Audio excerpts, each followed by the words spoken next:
Yang saya hormati Bapak Ibu guru peserta diseminasi budaya positif di SD Negeri 4 Bandar Bolang, Kecamatan Bandar Bolang. Pertama-tama marilah kita panjatkan puji syukur kehadirat Allah Subhanahu wa taala yang telah melimpahkan rahmat dan hidayahnya sehingga kita semua bisa berkumpul di SD Negeri 04 Bandar Bolang dalam keadaan sehat walafiat. Kedua kalinya, salawat serta salam semoga tetap tercurahkan kepada Nabi Muhammad SAW. Semoga kita mendapatkan syafaatnya nanti di yaumil qiyamah. Amin amin ya rabbal alamin.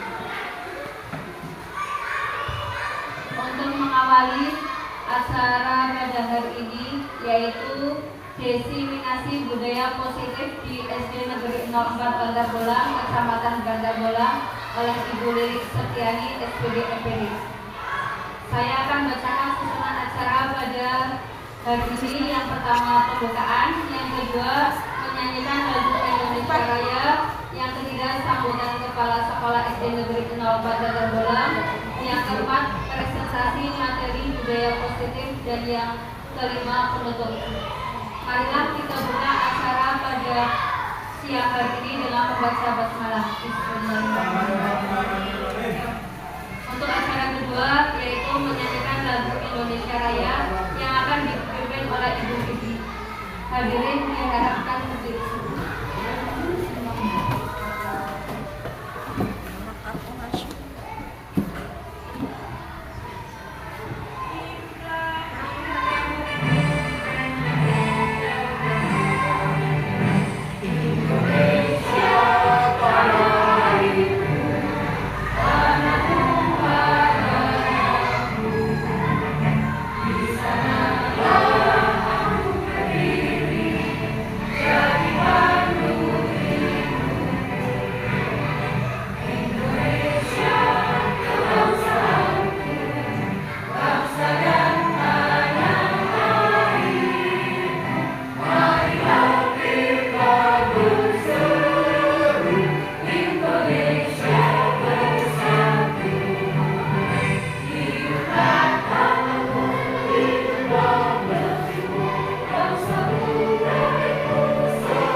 Untuk acara yang ketiga yaitu sambutan Kepala Sekolah kepada Ibu Tri Handari selaku Kepala Sekolah SD Negeri 4 Bandar Bolang, kami persilakan.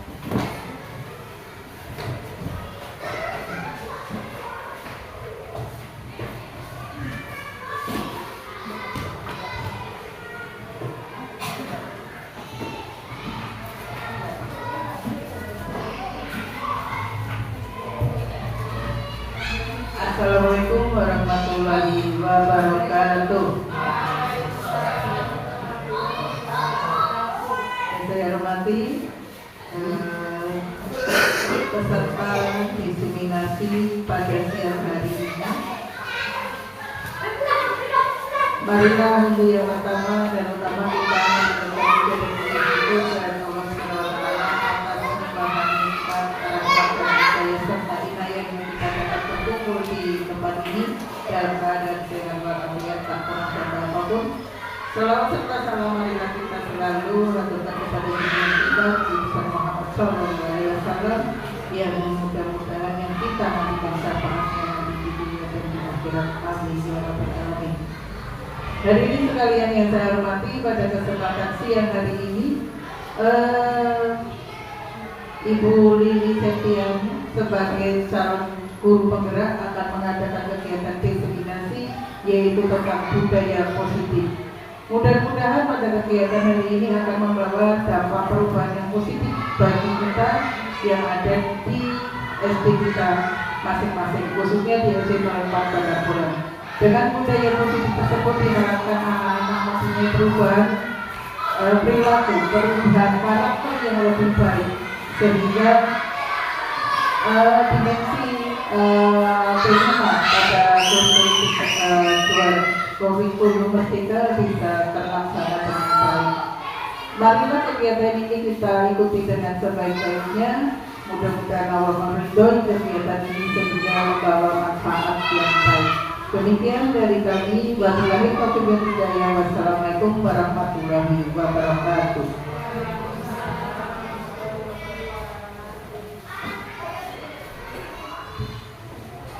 Terima kasih atas sambutannya. Untuk acara selanjutnya yaitu presentasi materi budaya positif, yaitu diseminasi budaya positif di SD Negeri 0 Bandar Bolang, Kecamatan Bandar Bolang oleh Ibu Lilik Setiani SPD NPD. Kepada Ibu Lilik kami persilakan.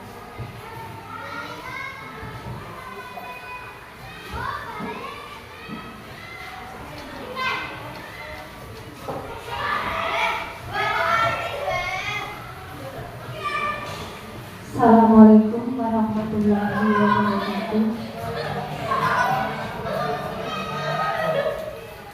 Izinkan saya untuk mempresentasikan budaya positif yang ada di SD Negeri 04 Bandar Bolang.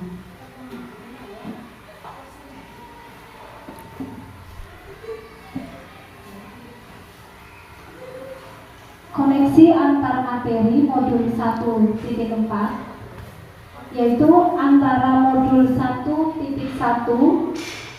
filosofi Ki Hajar Dewantara, kemudian modul 1.2 nilai dan peran guru penggerak, modul 1.3 visi guru penggerak, dan modul 1.4 budaya positif. Kilas balik modul 1.1 dasar pemikiran Ki Hajar Dewantara, yaitu menuntun pendidik sebagai tukang kebun kehidupan. Yang kedua, pendidikan berpihak pada anak dan pendidikan budi pekerti. Yang dimaksud di sini pada pendidikan sebagai pendidik sebagai tukang kebun kehidupan. Jadi begini, Bapak Ibu, sebagai tukang kebun itu tugasnya adalah merawat tanaman supaya subur. Tanaman supaya subur itu diberi apa saja? Antara lain ada pupuk, diberi, disiram. Sama seperti kita seorang pendidik. Jadi siswa atau murid kita itu sudah memiliki dasar. Setiap individu, setiap murid memiliki dasar. Kemudian tugas kita sebagai pendidik itu sebagai tukang kebun, merawat mereka, mengarahkan mereka agar menjadi manusia yang berkarakter, menjadi manusia yang lebih baik. Kemudian pendidikan berpihak pada anak, ini sesuai dengan kodrat zaman. Pendidikan berpihak pada anak, anak-anak kita memiliki kemampuan masing-masing. Kita tidak bisa menyamakan satu anak dengan anak yang lain, itu memiliki kekurangan, memiliki kelebihan masing-masing. Kita tidak bisa menyamaratakan. Dalam hal ini pendidikan berpihak pada anak. Kemudian pendidikan budi pekerti. Budi pekerti ini outputnya tentang karakter, ya.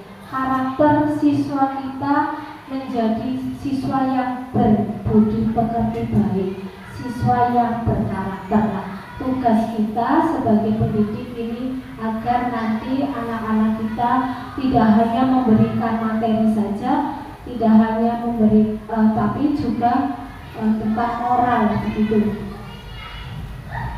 Kemudian pendidikan adalah perubahan. Pendidikan mendorong perkembangan murid, yaitu pendidikan yang mengajarkan untuk mencapai suatu perubahan dan bermanfaat di lingkungan masyarakat.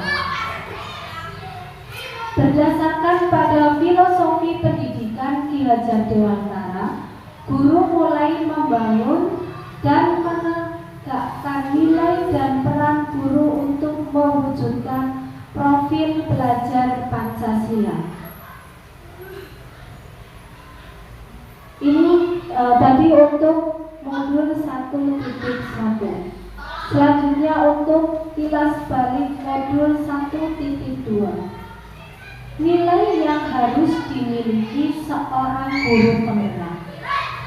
Apa saja gitu ya? Ini nilai-nilainya yang harus dimiliki oleh guru penggerak.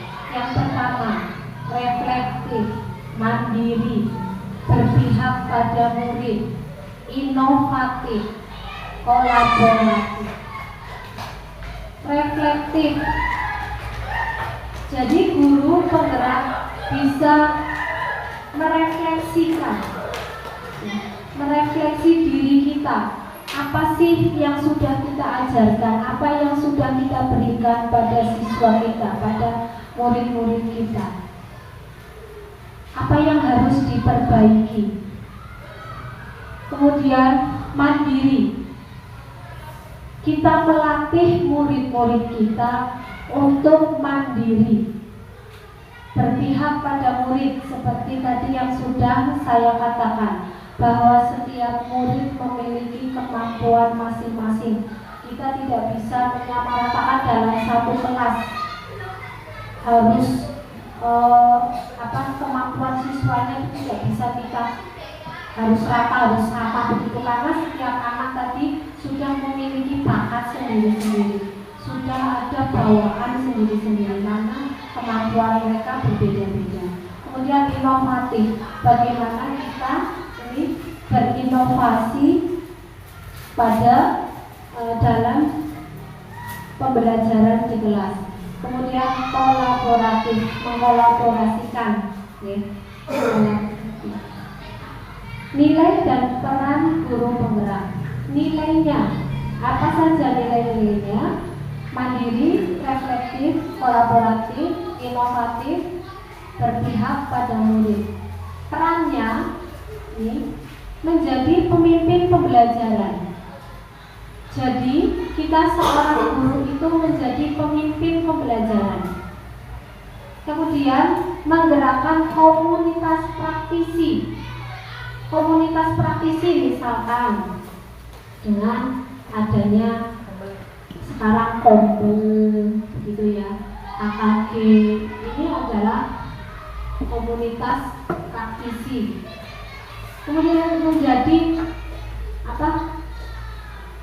menjadi coach bagi guru lain, memberikan misalkan sharing bareng sama petani satu Jawa, kita mengisi atau dalam mengisi kegiatan PNM atau saat kita melakukan cara memecahkan masalah di kelas juga bisa. Kita sharing, kita saling berbagi pengalaman bisa dengan guru lain. Mendorong kolaborasi antar guru. Kemudian mewujudkan kepemimpinan murid. Mendorong kolaborasi antar guru. Kita bisa berkolaborasi, kita bisa bertukar pengalaman, bertukar pengetahuan kita dengan teman lain, berkolaborasi antar guru, atau bisa saja dengan guru lain. Misalkan kita yang satu kampus ya, sesama guru kelas 5 atau kelas 4 atau kelas 6 bareng, itu bisa berkolaborasi, bisa tanya jawab, bisa sharing ya dengan sesama atau antar guru. Kilas balik modul 1.3. Pada modul 1.3 yaitu visi murid masa depan. Di sini ada pemikiran Ki Hajar Dewantara. Ya, pemikiran Ki Hajar Dewantara bahwa pendidikan itu memerdekakan. Pendidikan adalah kodrat alam dan kodrat zaman. Kemudian di sini ada nilai dan peran guru penggerak yang tadi sudah saya sampaikan. Kemudian ada inquiry apresiatif atau baca. Kemudian ada profil pelajar Pancasila. Nah, ini adalah akhirnya nanti muaranya di sini. Alur berikutnya adalah memahami filosofi Ki Hajar Dewantara. Nilai dan peran guru penggerak yaitu membuat visi. Dengan visi yang jelas dan langkah implementasi menuju cita-cita pendidikan. Menyusun visi dengan manajemen perubahan inquiry apresiatif dengan menerapkan tahapan baca. Jadi Bapak Ibu, nih yang namanya visi itu bisa berubah atau tidak? Bisa, ya. Visi itu bisa diubah. Visi untuk 5 tahun ke depan atau untuk 10 tahun ke depan. Jadi kita dengan dalam sekolah tadi, dengan warga sekolah, bisa ada kepala sekolah, dewan guru, kemudian Pak Komite, itu kita bisa menyusun visi bersama. Visi itu sekolah kita nanti outputnya mau yang seperti apa sih? Jadi di sana nanti bisa masukan dari masing-masing, baik dari kepala sekolah, dari guru maupun dari komite ataupun wali siswa juga bisa. Kemudian dari mereka nanti akan dirapatkan atau dikomunikasikan kira-kira visi yang apa yang tepat sesuai dengan keadaan sekolah dan kira-kira capaian apa yang akan diinginkan sekolah tersebut. Jadi visi itu tidak maklok, visinya itu saja. Kalau memang perlu dirubah, kalau memang menginginkan adanya perubahan, bisa, ya, visi itu bisa dirubah.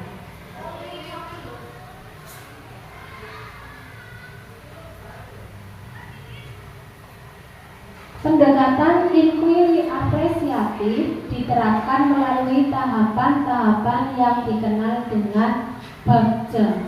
Apa sih bagja? Bagja itu ada buat pertanyaan utama, ambil pelajaran, gali mimpi, jabarkan rencana, dan atur eksekusi.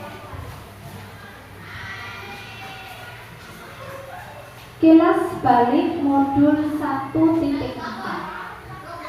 Dari manajemen inquiry apresiatif bagja akan melahirkan prakasa perubahan dalam visi guru penggerak untuk tercapainya tujuan pendidikan, yaitu terwujudnya budaya positif di sekolah. Disiplin positif dan kebajikan ini komponen budaya positif. Apa saja komponen budaya positif? Yang pertama, disiplin positif dan kebajikan universal. Yang kedua, teori motivasi hukuman, penghargaan, restitusi. Kemudian ada yang ketiga, keyakinan kelas. 4. 5 kebutuhan dasar manusia dan dunia berkualitas. 5 posisi kontrol guru, dan yang keenam adalah segitiga restitusi.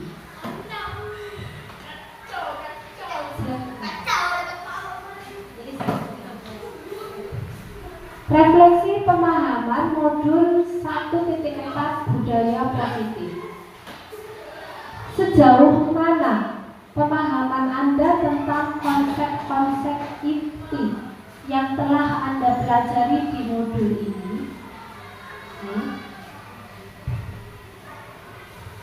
Disiplin, yaitu disiplin positif. Ini slide berapa? 14.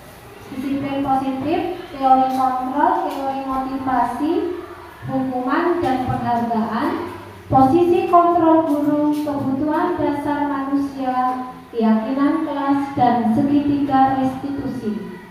Adakah hal-hal yang menarik untuk Anda dan di luar dugaan? Sekarang kita ke disiplin positif. Menurut Ki Hajar Dewantara dan Diana Gosen, ini kedua pakar pendidikan tersebut mengartikan disiplin sebagai bentuk kontrol diri, yaitu belajar untuk kontrol diri agar dapat mencapai suatu tujuan mulia. Tujuan mulia di sini mengacu pada nilai-nilai atau prinsip-prinsip mulia yang dianut seseorang. Kita namakan nilai-nilai tersebut sebagai nilai-nilai kebajikan yang universal. Teori kontrol. Sesungguhnya yang bisa mengontrol seseorang adalah seseorang itu sendiri. Kita akan melakukan sesuatu atau tidak tergantung kepada kita masing-masing. Sesuatu dengan motivasi pemenuhan kebutuhan dasar pada saat itu. Contoh, ya, misalkan kita menggenggam tangan kita, kemudian teman lain mencoba untuk membukanya. Ada yang mungkin kalau mau dibuka nanti tak kasih hadiah, atau mungkin dengan ancaman, atau bisa saja dengan menggelitik tubuh kita. Apakah tangan tadi setelah dipengaruhi oleh faktor-faktor lain tadi yang dari luar akan terbuka? Iya ya. Jadi di sini kita yang bisa mengontrol, kita yang bisa membuka tangan kita, genggaman tangan kita. Apakah genggaman ini mau dibuka atau tidak, itu kita. Walaupun sudah dipengaruhi oleh faktor dari luar, tadi ada yang memberikan ancaman atau memberi hadiah. Kalau kita tidak menginginkan untuk membuka tangan, maka tidak akan terbuka tangan kita. Maka di sini disebutkan bahwa yang bisa mengontrol seseorang adalah seorang itu sendiri, diri kita sendiri. Ya, kita akan melakukan sesuatu atau tidak itu tergantung pada kita masing-masing. Contohnya tadi, kita akan membuka tangan kita atau tidak itu tergantung dari diri kita, mau membukanya atau tidak. Teori motivasi. Setiap perilaku manusia memiliki motivasi dan tujuan. Motivasi dapat berasal dari luar, dalam rangka menghindari ketidaknyamanan atau hukuman untuk mendapatkan penghargaan. Sedangkan yang berasal dari dalam untuk menjadi orang yang diinginkan dan menghargai diri sendiri dengan nilai yang diyakini. Jadi ini ya, setiap manusia tadi memiliki motivasi. Kita melakukan sesuatu pasti ada motivasinya, ada tujuannya. Nah, tadi motivasi, baik motivasi dan tujuan kita tadi bisa dipengaruhi dari luar ini ataupun dari dalam. Dari luar mungkin kita terpengaruh karena apa? Karena menghindari ketidaknyamanan atau hukuman atau untuk mendapatkan penghargaan. Itu ada motivasi yang kita lakukan dari luar. Sedangkan dari dalam kita ingin melakukan perubahan atau kita melakukan sesuatu memang karena kita menjadi orang yang diinginkan dan menghargai diri sendiri dengan nilai keyakinan diri kita sendiri. Hukuman dan penghargaan. Hukuman maupun penghargaan adalah salah satu cara mengontrol murid yang secara tidak langsung menghambat potensi perkembangan yang sesungguhnya dalam jangka waktu tertentu. Kita tidak kita sadari ya Bapak Ibu, mungkin kita sering melakukan hukuman yang sebenarnya keinginan dari guru adalah ingin mendisiplinkan muridnya agar muridnya disiplin, teratur, patuh begitu.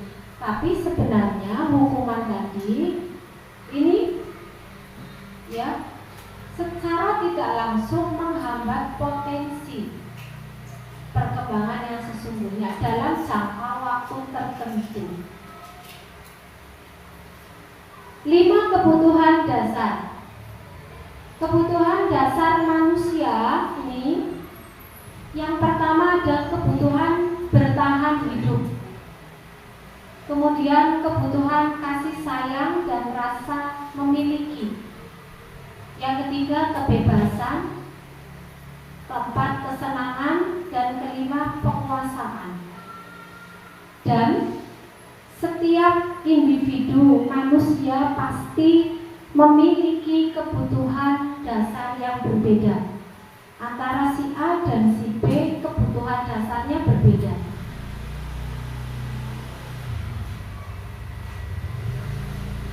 Slide keberapa? 20.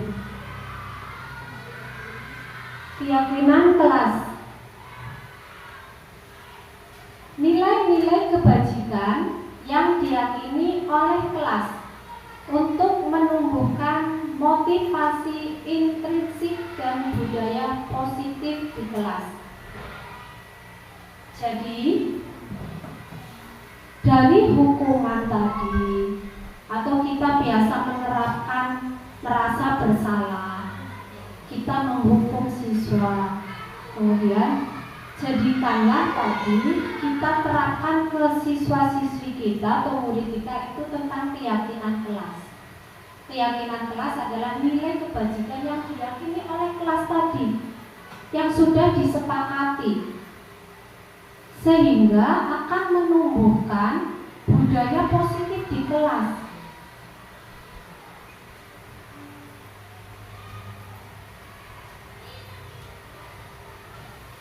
Segitiga restitusi adalah proses menciptakan kondisi bagi murid untuk memperbaiki kesalahan mereka sehingga mereka bisa kembali pada kelompok mereka dengan karakter yang lebih kuat. Nah, diharapkan kita bisa menerapkan ini Bapak Ibu, ya, menciptakan kondisi bagi murid untuk memperbaiki kesalahan yang sudah mereka perbuat sehingga mereka bisa kembali pada kelompok mereka dengan karakter yang lebih kuat. Ini sudah slide. Yang ini slide berapa? 22. Ya, baik. Sekarang masih semangat Bapak Ibu? Semangat pagi. Pagi luar biasa. Jangan ngantuk Bapak Ibu. Semangatnya walaupun siang selalu pagi, walaupun malam selalu pagi. Begitu. Jadi semangat pagi itu kita selalu bersemangat Walaupun malam hari semangatnya tetap pagi. Semangat pagi. Pagi, pagi, pagi. Luar biasa. Baik, saya akan tayangkan video. Ini ada penerapan dari segitiga restitusi. Ini ada kasus yang pertama. Kasus yang pertama ini ada Mbak Sisil, siswa kelas 5 SD Negeri 04 Bandar Bolang, yang pada hari Kamis datang terlambat ke sekolah karena dia keasikan menonton televisi sehingga bangunnya kesiangan. Nah, jadi kita bisa terapkan nanti ya pada modul kita, pada saat anak melakukan kesalahan jangan langsung dijudge, oh kamu kok salah, kamu kok terlambat, kenapa? Kita cari tahu dulu ya, maka kita bisa memberikan solusinya ya. Bisa ditayangkan untuk kasus pertama, siswa datang terlambat. Suaranya nggak bisa.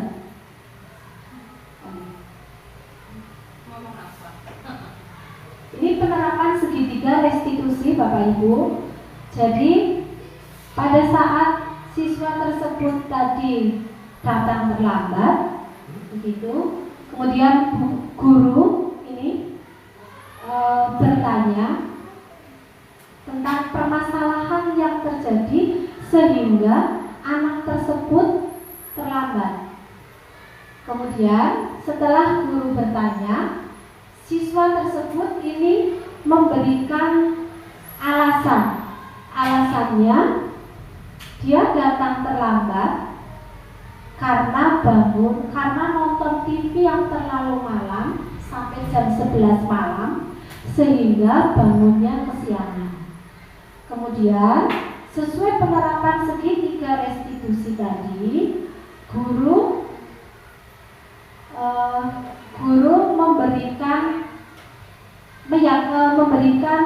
mengingatkan keyakinan kelas. Stop dulu. Keyakinan kelas apa yang ada di sini. Begitu. Nah, dengan bertanya kepada siswa, siswa sudah memahami bahwa keyakinan kelas datang sebelum bel masuk. Jadi siswa diajak untuk menyadari kesalahan apa yang sudah dia lakukan. Ya. Kemudian siswa tadi setelah menyadari bahwa dia sudah melanggar keyakinan kelas, kemudian guru mengarahkan siswa untuk apa yang bisa kamu lakukan supaya kesalahan ini tidak dilakukan lagi. Maka siswa akan menjawab, besok saya tidak akan mengulangi, saya akan tidur lebih awal dan saya akan meminta bantuan pada ibu atau orang tua untuk membangunkan saya sehingga saya tidak terlambat. Ini adalah penerapan segitiga restitusi. Jadi pada saat ada siswa yang melanggar atau siswa yang melakukan kesalahan, jangan langsung diberi hukuman. Misalkan kamu datang terlambat, lari ke keliling lapangan 2 kali, begitu. Itu namanya hukuman. Ya. Jadi diharapkan nanti kita bisa menerapkan segitiga restitusi, yaitu dengan tidak memberikan hukuman. Begitu. Kemudian ada kasus yang kedua. Kasus yang kedua, saat jam istirahat, ini Mas Irul sedang sibuk di dalam kelas mengerjakan PR. Nah, padahal teman-temannya berada di luar kelas semua. Kebetulan gurunya melihat yang lain sedang istirahat, kok salah satu anak ini Mas Irul sedang asik atau sedang sibuk begitu di dalam kelas. Kemudian guru mendekat ini, terus bertanya pada murid apa yang sedang dilakukan. Ternyata Mas Irul lupa mengerjakan PR karena dia kecapean asik bermain sehingga tidak mengerjakan PR. Nah, yang guru terapkan pada segitiga restitusi di sini, seperti tadi guru bertanya pada siswa tersebut, kesepakatan apa? Kesepakatan kelas apa yang ada di kelas 5 begitu. Kemudian siswa menyadari bahwa apa yang kamu lakukan salah, apa yang saya lakukan salah, siswa menyadari. Kemudian kesepakatan yang sudah dilanggar jika PR itu adalah dikerjakan di rumah, bukan di sekolah. Kemudian siswa tadi berjanji untuk tidak asik bermain atau bermain terlalu lama sehingga dia tidak capek, sehingga dia bisa mengerjakan PR di rumah. Jadi dari segitiga restitusi tadi, siswa tersebut tidak merasa malu, tidak merasa dihukum. Siswa tadi akan tetap senang dan berusaha untuk memperbaiki dirinya. Demikian dari saya. Untuk sesi selanjutnya yaitu tanya jawab. Barangkali dari yang sudah saya sampaikan tadi ada yang ingin ditanyakan. Saya beri kesempatan dari pertanyaan yang pertama. Yang mau bertanya pertama, Ponge. Ini Bu.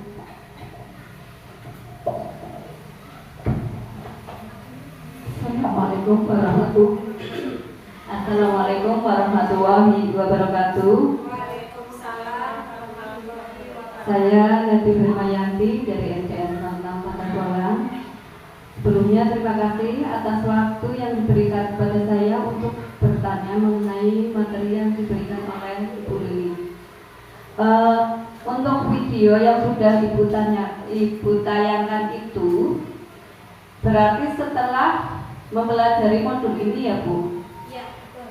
Nah, pertanyaan saya, sebelum mempelajari modul ini, pernahkah Anda menerapkan segitiga restitusi ketika menghadapi permasalahan murid Anda?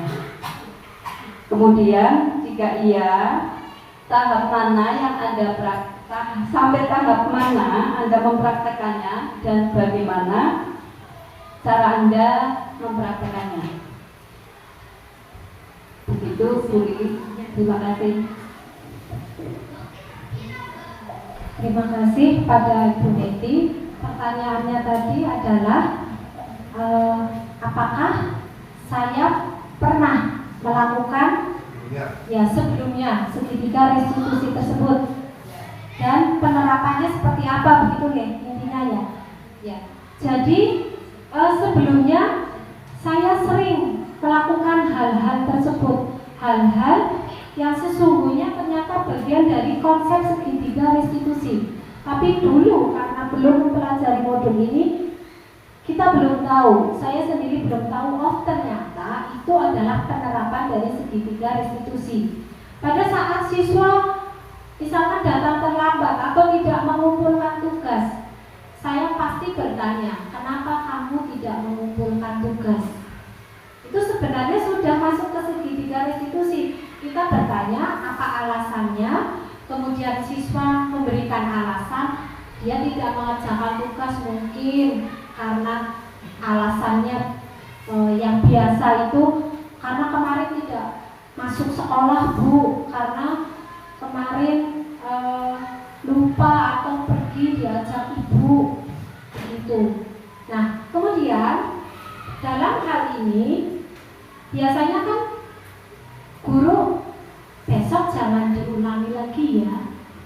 besok harus tepat waktu mengerjakan tugas. Nah, sebelumnya kan sebelum belajar tentang segitiga restitusi kita tidak tahu itu apa sih. Tapi kita sudah melakukan hal-hal itu, bahwa itu adalah penerapan dari segitiga restitusi. Gitu ya, Bu Lady? Ya. Makasih. Selanjutnya pertanyaan yang kedua. Ya, monggo Bu Siva. Silakan, saya Siswa Saudara dari SD 4 Pondok Bolang. Terima kasih atas kesempatan yang diberikan kepada saya untuk bertanya. Pertanyaannya, selain konsep-konsep yang disampaikan dalam buku ini, adakah hal-hal lain yang menurut Bu Lili penting untuk dipelajari dalam proses menciptakan budaya positif baik di lingkungan kelas maupun di sekolah?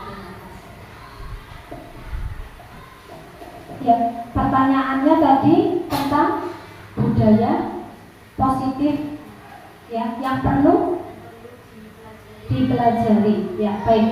Jadi ada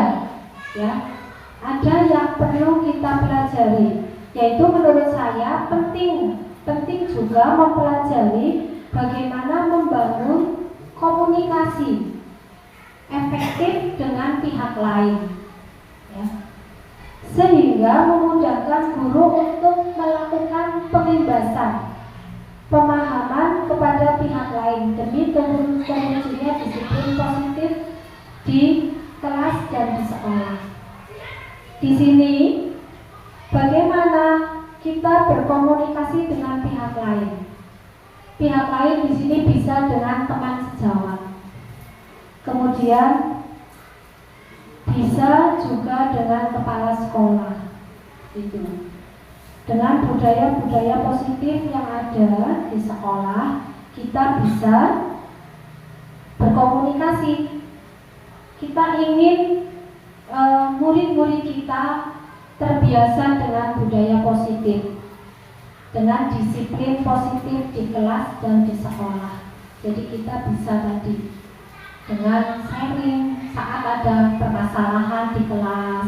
Kita tidak bisa biasanya mungkin guru kewalahan, tidak bisa memecahkan masalah di kelas. Kita bisa dengan guru senior atau dengan kepala sekolah. Kita sharing, kita bisa meminta bantuan ya untuk menerapkan budaya positif di kelas dan di sekolah. Ada lagi Bu Siva yang masih bingung? Sudah ya. Ada lagi yang mau bertanya? Pertanyaan ketiga? Ketiga siapa? Oke. Terima kasih atas waktu yang diberikan. Perkenalkan saya Otong Purwanto, guru PJOK SD 06 dan SD 04 Bandar Bolang. Dari yang Ibu sampaikan tadi ada pertanyaan, yaitu perubahan apa yang terjadi pada cara berpikir ibu dalam menciptakan budaya positif di kelas maupun di sekolah setelah mempelajari hal ini atau modul-modul yang telah Ibu sampaikan. Terima kasih. Perubahan hilang Pak. Diulang tempo. Jadi mohon diperhatikan. Perubahan apa yang terjadi pada cara berpikir Anda atau Ibu, khususnya Ibu ini yang telah menyampaikan ini, dalam menciptakan budaya positif di kelas maupun di sekolah. Terima kasih. Terima kasih Pak Untung, maaf untuk pengulang pertanyaan. Jadi tadi perubahan, ya Pak Untung, perubahan apa? Ya, setelah saya mempelajari modul ini, gitu. Perubahannya adalah bahwa selama ini saya berkeyakinan, mungkin tidak hanya saya, tapi semua, bahwa memiliki kontrol penuh terhadap siswa dengan hukuman dan penghargaan. Ya, kita sadari biasanya kalau dengan hukuman, terus siswa tadi atau murid tadi akan baik, akan berubah. Nah, perubahannya setelah kita mempelajari, setelah kita mengikuti guru penggerak, perubahannya bahwa tadi penerapan segitiga restitusi, bahwa menyelesaikan permasalahan yang ada di kelas maupun di sekolah, menyelesaikan permasalahan murid itu tidak dengan hukuman, ya, tidak dengan hukuman. Jadi kita bisa menerapkan kita sebagai posisi manajer.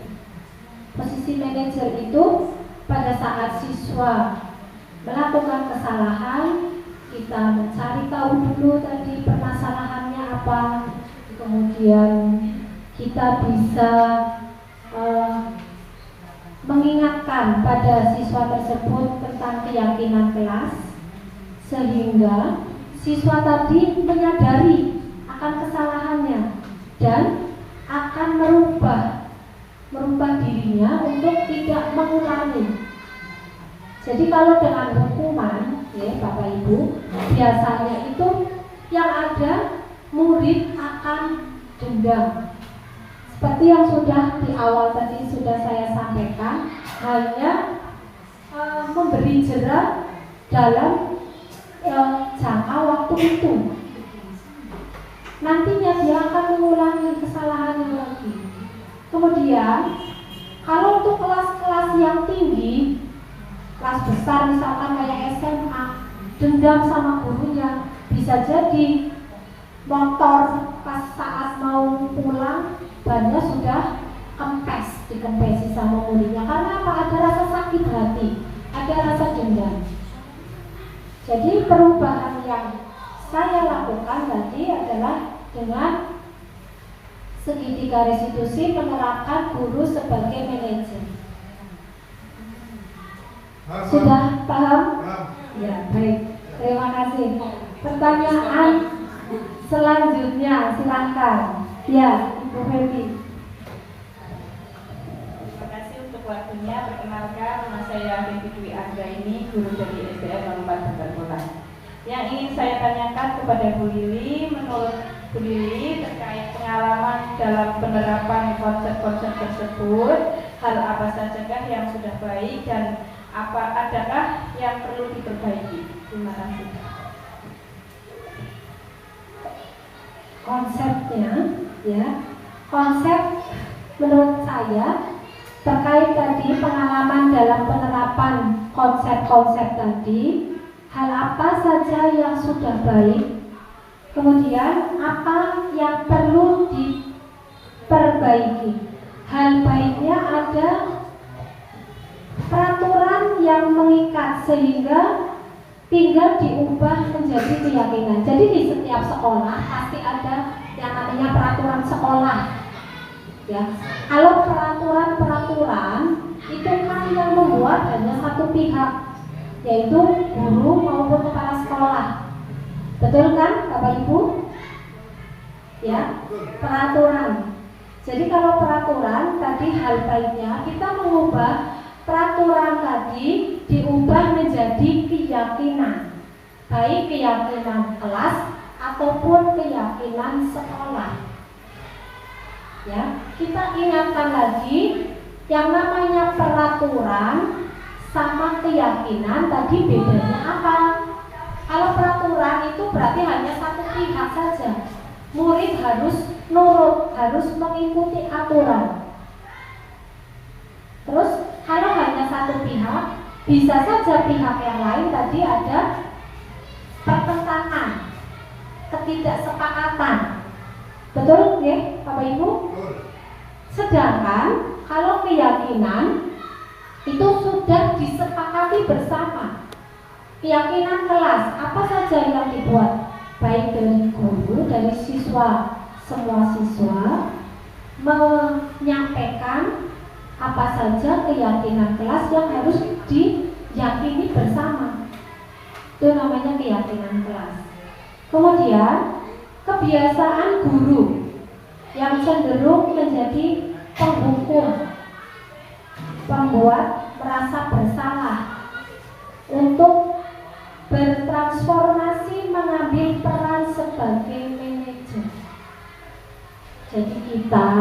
yang sudah terbiasa tadi menjadi penghukum, merasa bersalah. Merasa bersalah itu contohnya, ada yang bisa memberi contoh? Ibu Uut, contoh merasa bersalah. Misalkan, ya, dengan kata-kata, kamu gak kasihan apa sih sama Bu Guru? Lagi-lagi terlambat nanti Bu Guru dimarahin sama kepala sekolah. Nah, itu adalah contoh merasa bersalah. Maka siswa tadi akan apa? Berkecil hati. Oh ya, saya sudah melakukan kesalahan. Begitu. Ya, jadi kita harus bertransformasi, berubah, ya, mengambil peran sebagai manajer. Ada lagi yang mau ditanyakan Bapak Ibu? Ya, terakhir ini untuk sesi pertanyaan terakhir. Assalamualaikum warahmatullahi wabarakatuh. Perkenalkan, nama saya Ayu Dami dari SDB 04 Banjarbola. Yang saya ingin tanyakan, dari posisi kontrol yang ada, apakah posisi guru sebagai manajer, tadi ada guru sebagai teman, guru sebagai manajer ya, apakah dalam pengambilan keputusan guru sebagai manajer itu merupakan posisi terbaik? Paham? Ya, apakah dalam mengambil suatu keputusan itu kita mengambil posisi sebagai manajer itu adalah pilihan terbaik bagi kita, atau ada pilihan-pilihan yang lainnya?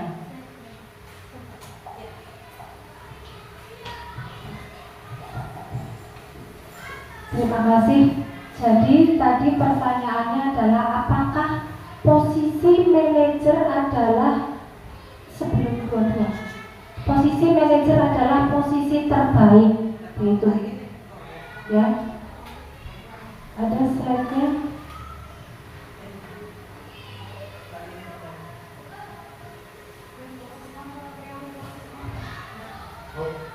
Ya. Ini bukan lah, ini bukan yang 5 posisi dasar. Jadi begini, tadi posisi guru adalah ada yang sebagai penghukum, merasa bersalah, sebagai teman, kemudian sebagai posisi manajer ini. Ini ya. Menurut saya, posisi manajer dalam budaya positif adalah posisi yang paling baik dan paling bijaksana. Karena guru tidak langsung, tidak setiap ada masalah pada muridnya tidak dengan langsung menghukum, ya. Untuk mendisiplinkan murid itu tidak dengan hukuman atau tidak dengan merasa murid tadi merasa bersalah, tidak dengan seperti itu. Jadi kita bisa ada pendekatan khusus, ya, untuk mengetahui murid tersebut kenapa melakukan kesalahan. Nah, posisi manajer adalah posisi yang paling baik di antara posisi-posisi yang lain, karena kita sebagai guru itu, ya, bisa menjadi teman, bisa memberikan solusi pada murid. Kita bisa menjadi teman, ya, dengan berteman. Kenapa sih kamu melakukan seperti ini terus? Kenapa sih kamu bersalah, melakukan kesalahan? Jadi posisi manajer itu kita bisa mencakup semua tadi, ya, sehingga siswa tadi bisa dengan kesadaran dirinya melakukan budaya positif, ya, tanpa ada paksaan. Mereka sadar, mereka akan sadar nanti dengan sadar dan tanpa dipaksa itu, maka insya Allah budaya positif akan berjalan dengan baik. Nah, Sudah, Bapak Ibu, untuk pertanyaannya. Baik, saya akan simpulkan dari budaya positif tadi yang sudah saya paparkan, bahwa kita lakukan perubahan untuk peserta didik kita, untuk murid kita, sehingga pendidikan ke depan akan lebih baik lagi. Ya. Kemudian kita posisikan budaya tadi menurut segitiga restitusi, yaitu menerapkan posisi kontrol sebagai manajer, karena posisi manajer adalah mencakup semuanya. Kita guru bisa menjadi teman untuk murid kita bisa memberikan solusi pada masalah murid kita, dan murid kita tidak ada rasa dendam, tidak ada rasa kecewa pada kita, sehingga murid-murid tadi bisa menerapkan budaya positif, bisa menerapkan keyakinan kelas sesuai dengan kesadaran dirinya. Demikian presentasi pada siang hari ini dari saya. Mohon maaf apabila ada tutur kata yang kurang berkenan, dan apabila ada kesalahan, saya mohon maaf yang sebesar-besarnya. Wabillahi taufiq wal hidayah. Wassalamualaikum warahmatullahi wabarakatuh.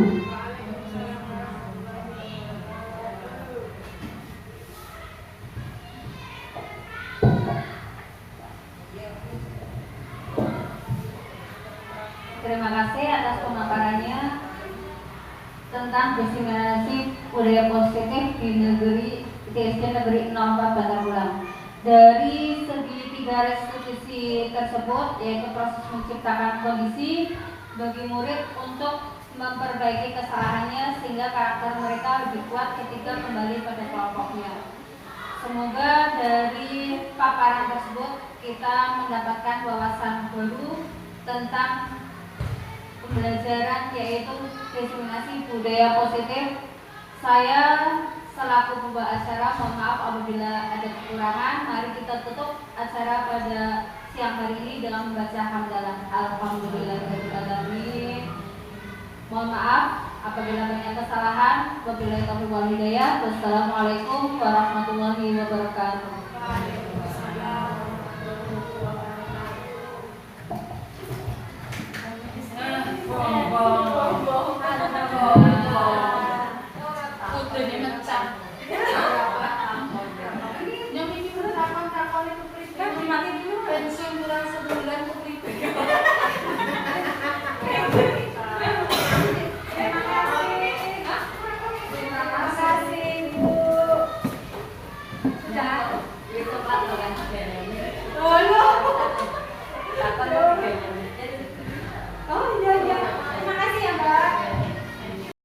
Assalamualaikum warahmatullahi wabarakatuh. Perkenalkan, nama saya Ibu Febi Dwi Anggraini, guru di SDN Negeri 04 Bantar Bolang.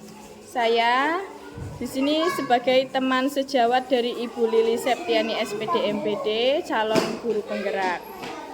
Nah, budaya positif dan keyakinan kelas yang sudah dilakukan sama Ibu Lili Septiani itu memotivasi saya untuk mengembangkan di dalam kelas yang saya ajar pada kelas 1 di SDN 04 Bantar Bolang. Sekian dan terima kasih. Wassalamualaikum warahmatullahi wabarakatuh.